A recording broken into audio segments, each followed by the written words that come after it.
Hello and welcome back to Tech It Simple. In today's tutorial video, I'm going to help you learn how to back up Telegram chats.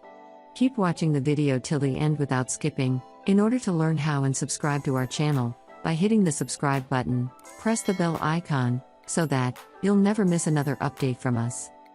In order to back up your Telegram chat, you'll need to do this on your PC. Since the Telegram mobile version does not have the export or backup option, simply click Open your Telegram application on your Windows and sign into your account if necessary. Once you're in, click on the hamburger menu at the upper left corner of the screen, and doing this will open the expanded menu of Telegram. Now, click on Settings from the menu, and under Settings, click on Advanced. Now under Data and Storage, go to Export Telegram Data, scroll down and click on the square boxes in the list you want to export. Now under Location and Format between Human and Machine Readable icon, please select the Human Readable option because you can open the data in an offline format if you do so. After you're done, click on Export and wait for a few minutes until it exports all of your data, and clicks on Show My Data. You'll be able to see the results of the Telegram exported on the next page.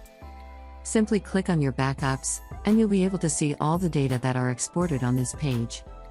That is how you can easily back up or export Telegram data on your PC. I hope you found the video useful. If you did, go ahead and give it a thumbs up. Feel free to comment down below in the comment box if you have a question or feedback. I'll be back soon with more tutorial episodes again. Thank you for watching.